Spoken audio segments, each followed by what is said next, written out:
आज सकाळु जेतेबेले आपण मानकर निद भांगिथिबो आपण माने ऑपरेशन सिंदूर संपर्क रे अवगत होइथिबे। एप्रिल 22 तारिख काश्मीर रा पहलगाम सेठी आतंकवादी माने धर्म पचारि 26 जन पर्यटकों को हत्या कले एवं सेही 26 जन पर्यटकों मध्यरु 25 जन भारतीय थिले और जने थिले नेपाली नागरिक। सेही आतंकवादी आक्रमणर कथा को जदि मने पकेबा गोटे फटोचित्र बहुत भाइराल होता से जड़े महिला सम्मुखें मृत स्वामी शरीर पड़ रही कहुए revenge is the purest form of emotion and it is one of such humanly emotions which does not need any justification. तेणु प्रतिशोध नापी भारत सरकार एवं भारतीय सेना निष्पत्ति नेले एवं राजनीति हो वैदेशिक नीति हो बा कूटनीति हो एठी गोटे सिंबलिज्म रो व्यवहार हुए। आमे एमिति भी जतेबेले कथबार्ता करूछु हमर दैनंदिन जीवन रे सेतेबेले हमर वर्बल कम्युनिकेशन बाद हमर बॉडी लैंग्वेज हमर जेस्चर एसो मध्य एक भूमिका ग्रहण करे हमर कम्युनिकेशन को इफेक्टिव करबाकू। तेणु एई जो प्रतिशोध नियागला ये प्रतिशोध केवल प्रतिशोध नथिला एथिरे गोटे दृढ़ वार्ता मध्य दबार प्रयास करागला एवं ये वार्ता दबार प्रयास प्रथम सोपान होउची एई ऑपरेशन नामकरण सिंदूर।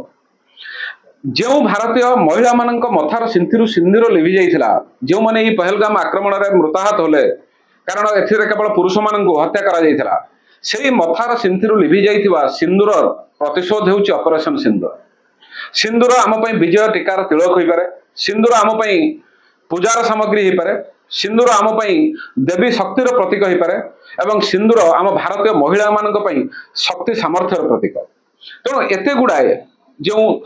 सिंबलिकल मीनिंग अच्छी से अर्थ को क्लब टुगेदर करी आमर भारत सरकार एवं भारतीय सेना ये ऑपरेशन नाम रखिले ऑपरेशन सिंदूर।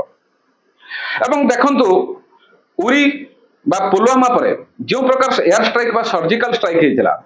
ताठू खूब इंटेंस करागला एयर स्ट्राइक को सेथरे मध्ये गोटे वार्ता थिला कारण एथरो पाकिस्तान सीमा रेखा को डेई जाइछि कारण कह जाउछि जो आतंकवादी को जो माने समर्थन दे आछुछन्ति कह जाउछि कोन ये तो बारंबार प्रमाणित हो सारिछि जे ए समर्थन देउथबा देश होउछि पाकिस्तान एवं प्रथम थर पई 26/11 पर बहुत साधारण जनता बा सिविलियंस जो मृताहत हेले ये संख्या थर सबुठ अधिक थिला एवं प्रथम थर पई होय तो 25-30 वर्ष भितर पर्यटक मान को आक्रमण करागला।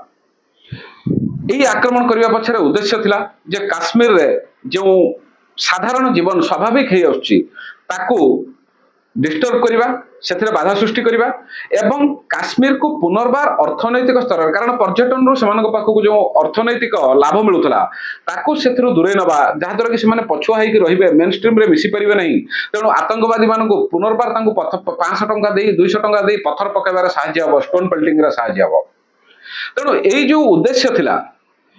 यही उद्देश्य से पर्यटक मान को मारिले किंतु से जो सीमा रेखाटा को से डेले। तेणु भारत एथर जो उत्तर देला जो जवाब देला से जवाब मध्य इंटेंस है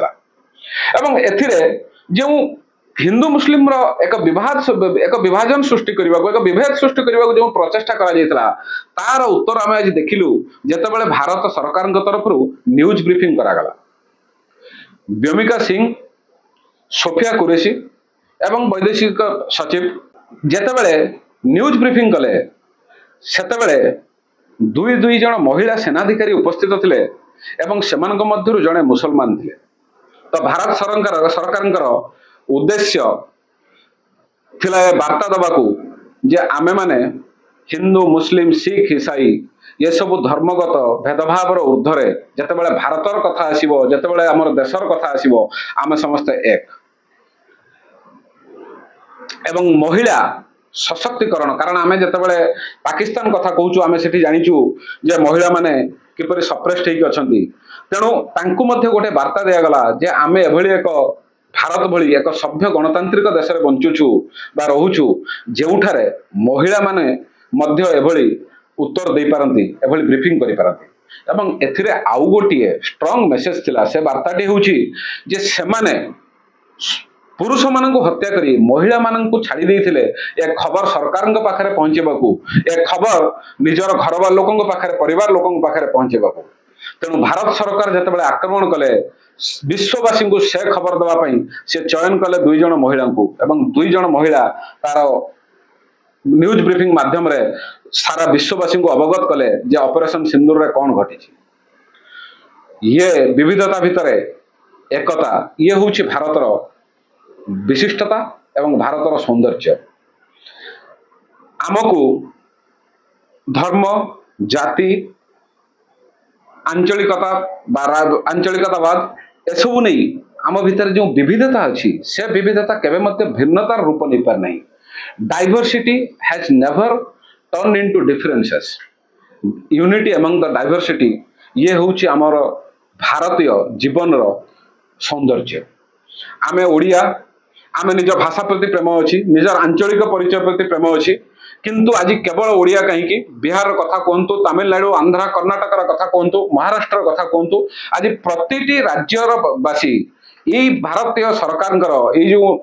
कड़ा जवाब देले ये जो भारत सेनार जो सफलता है ताको नहीं समस्त गर्वित समस्त खुशी।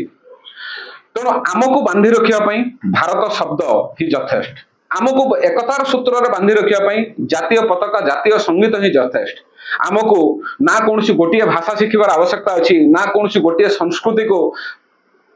अनुसरण करिवार आवश्यकता अच्छी, पालिबार आवश्यकता अच्छी। आम ये जो भारतर मानचित्र अच्छी, ये जो जातीय संगीत एवं जातीय जो पताका अच्छी सी ही आमको गोटे सूत्र रे बांधि रखा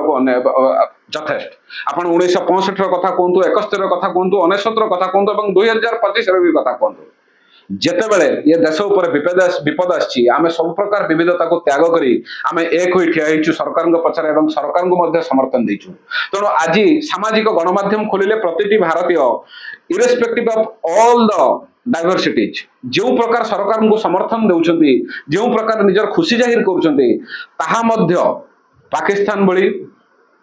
देश को एक वार्ता देउछि जे आमे समस्त एक, जेतेबेले आम देश उपर कौन विपद आसे आमे सेतेबेले एक संगे ठिया हो, एकजुट हो लड़ाई करू। जहाँ भी हो युद्ध हब न हब ये केते दूर, कारण सरकार सब प्रकार कूटनैतिक आलोचना विफल है पर ये नहीं एवं जो आज न्यूज ब्रीफिंग करागला से जो प्रकार फोकस्ड नॉन एस्केलेटरी एवं मेजर ये प्रकार जो शब्दर व्यवहार करागला से सरकार मध्य सबु प्रकार चेष्टा करिसेंती जे जेहेतु से माने कोनोसी प्रकार पाकिस्तान मिलिटरी ऊपर आक्रमण करि नांती, केवल आतंकवादी संगठन ऊपर आक्रमण करिसेंती। तेणु सी मध्य आशा करुछंती जे पाकिस्तान संयमता हेबो एवं नैतिक दृष्टिकोण पाकिस्तान ये जिनिस को आगो को बढ़ाइबो नहीं। किंतु कहा जाए इश्क है तो रिस्क है, प्यार का अंजाम किसने सोचा, हम तो मोहब्बत किए जा रहे थे। तेणु जितेबाला देशर सम्मान उपर प्रश्न उठे, जितेबाला देशर सुरक्षा व निरापत्ता उपर प्रश्न उठे, सेतेबाला फलाफल हम से कथा किए चिंता करे।